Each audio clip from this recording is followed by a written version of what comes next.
नमस्कार. येणाऱ्या राखी पौर्णिमेच्या सगळ्यांना खूप खूप शुभेच्छा. आणि आज आपण फ्लेवर टेल्स विथ सुखदामध्ये कांदा लसूण न वापरता सात्विक थाळी करणार आहोत. या थाळीचं वैशिष्ट्य म्हणजे आपण फार कमी वेळात आणि झटपट बनवणार आहोत. यामध्ये आपण मस्तपैकी खोबऱ्याची चटणी, लाल भोपळ्याचं भरीत, तुमचा आणि माझा सर्वात आवडीचा नारळी भात. पण हा नारळी भात आपण संपूर्ण कुकरमध्ये करणार आहोत. अगदी 2 शिट्ट्यांमध्ये फार कमी वेळेत करणार आहोत. त्यामुळे व्हिडिओ पूर्ण शेवटपर्यंत बघा. हा नारळी भात कुकरमध्ये जरी केला तरी इतका रसरशीत आणि सुंदर होतो. नक्की करून बघा. आणि नैवेद्य म्हटला की वरण-भात आणि साजूक तूप हे तर आलंच. आणि सोबतच पोळी, कुरडई आणि आपल्या थाळीची शोभा वाढवणारी सगळ्यात महत्त्वाची भाजी. यामध्ये आपण अजिबात कांदा लसूण वापरणार नाहीये. आणि एकदम मस्त क्रीमी टेक्स्चर येण्याकरिता काय टिप्स वापरायच्या या मी पूर्ण व्हिडिओत देणार आहे. चला तर मग लगेच सुरुवात करूया. नमस्कार. फ्लेवर टेल्स विथ सुखदा या आपल्या चॅनलमध्ये तुमच्या सगळ्यांचं मनापासून स्वागत करते. आणि एक छोटीशी विनंती करते, चॅनलला नक्की सबस्क्राईब करा आणि त्यावरचं बेल आयकॉन दाबायला विसरू नका. म्हणजे माझ्या दररोज दुपारी 1 वाजता येणाऱ्या रेसिपीज तुमच्यापर्यंत सर्वात पहिल्यांदा पोहोचतील. व्हिडिओ पूर्ण शेवटपर्यंत बघा. आवडला तर नक्की लाईक आणि कमेंट जरूर करा. चला तर मग राखी पौर्णिमा विशेष सात्विक थाळीतला सगळ्यात पहिला पदार्थ आपण गोडापासून सुरुवात करूया. इथे नारळी भात करायला घेतला आहे.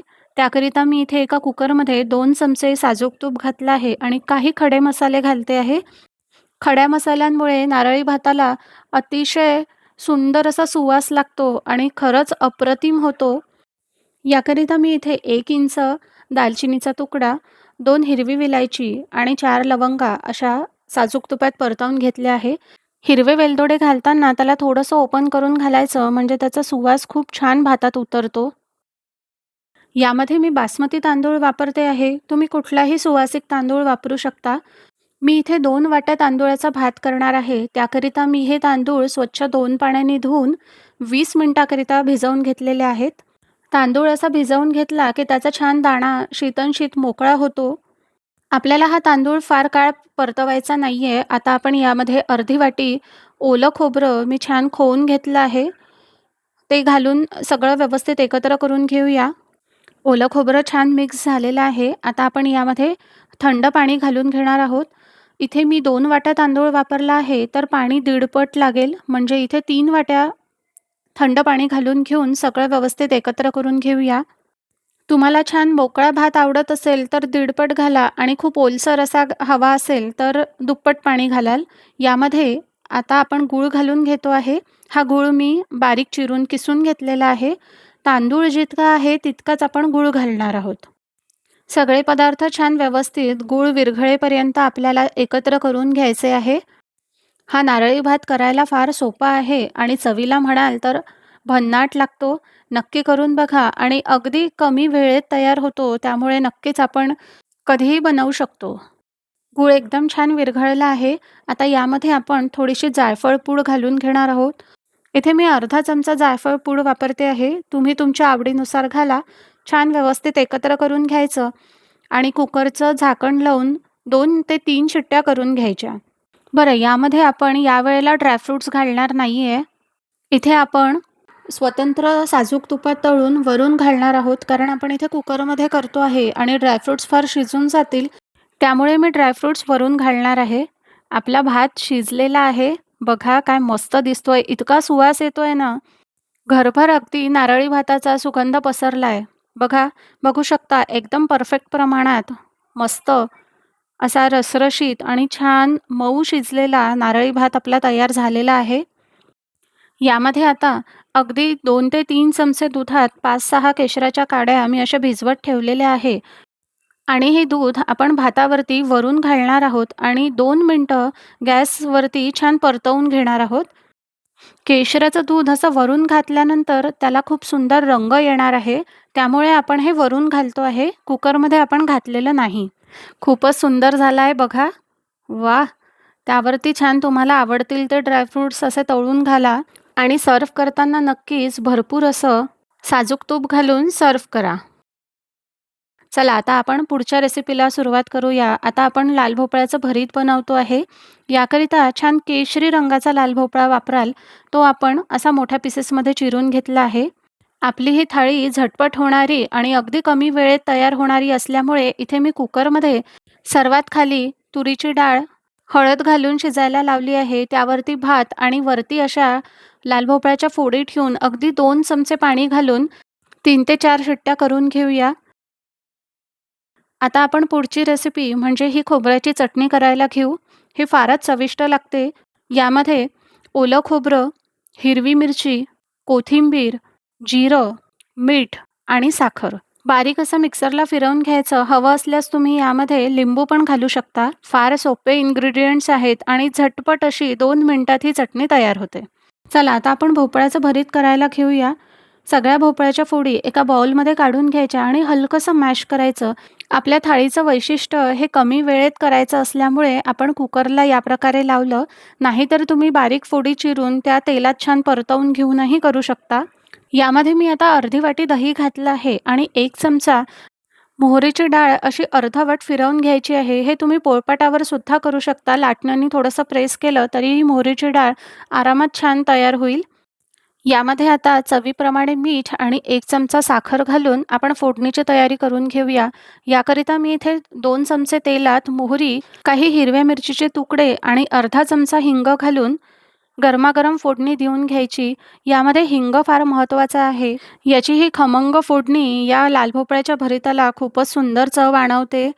आता सगळे पदार्थ व्यवस्थित एकत्र करून घेऊ आणि छान हिरवीगार कोथिंबीर घालून सगळं व्यवस्थित एकत्र करून घेऊ आणि मस्तपैकी चविष्ट असं लाल भोपळ्याचं भरीत आपलं इथे तयार झालेलं आहे.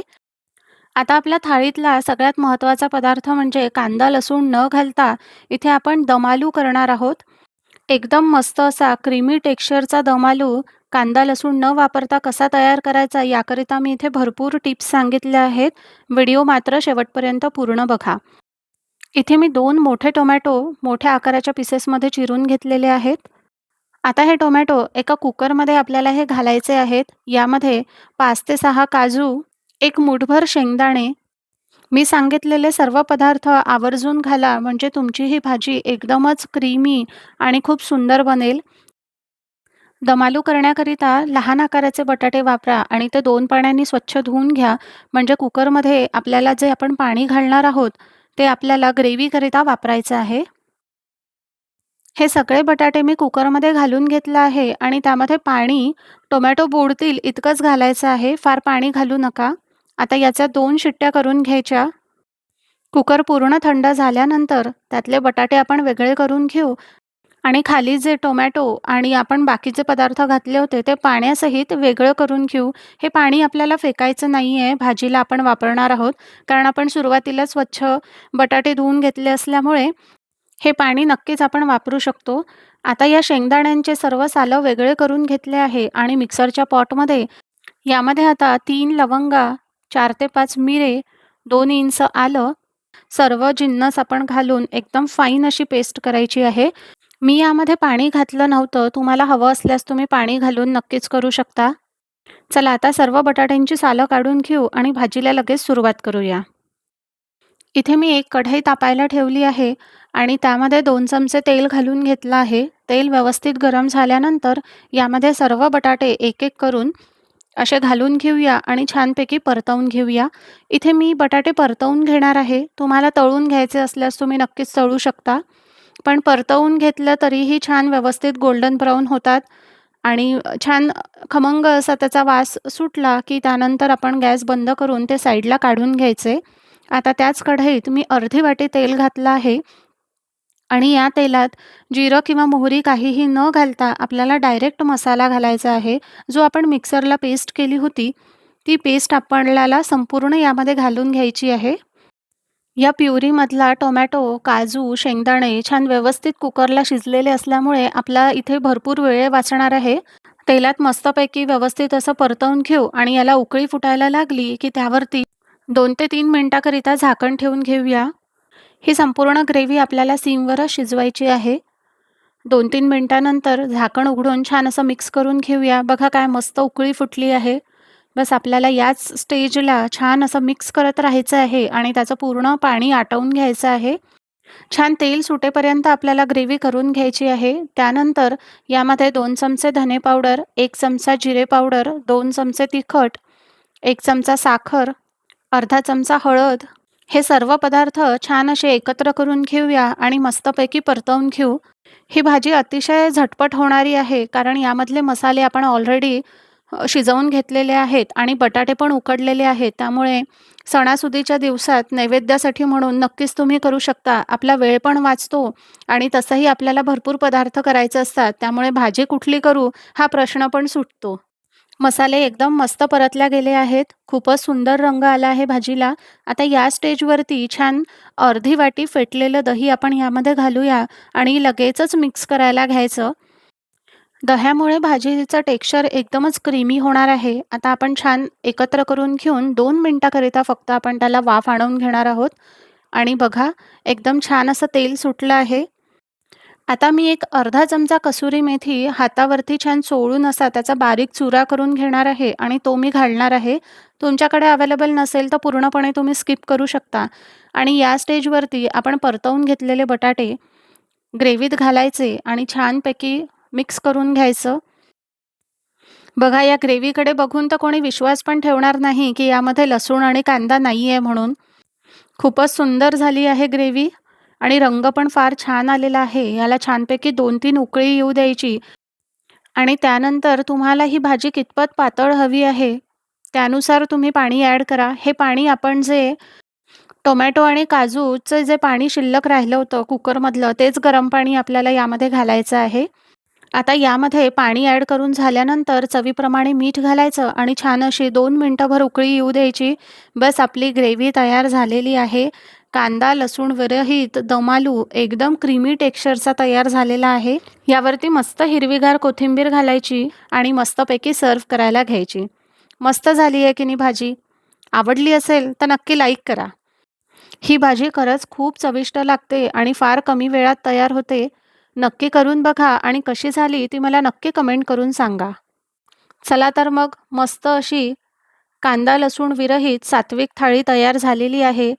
इथे मी दोन्ही भाताची मूद अशी करून घेतली आहे. त्यावरती मस्त चमचाभर साजूक तूप घाला. छानपैकी कुरडई ठेवा आणि बघा ना, आपली नैवेद्याची सात्विक थाळी किती छान सगळी रंगीबेरंगी तयार झाली आहे. सगळे रंग आहेत, सगळ्या चवी आहेत. तुम्हाला ही श्रावण स्पेशल सात्विक थाळी आवडली का? मला नक्की कमेंट करून सांगा. आणि या राखी पौर्णिमेला नक्कीच नारळी भात कुकरमध्ये करून बघा आणि कसा झाला तो मला नक्की कमेंट करून सांगा. चला तर मग मस्त-मस्त रेसिपीजसोबत फ्लेवर टेल्स विथ सुखदामध्ये नक्कीच भेटत राहू. त्याकरिता नक्की सबस्क्राईब करा. व्हिडिओ पूर्ण शेवटपर्यंत बघितल्याबद्दल धन्यवाद.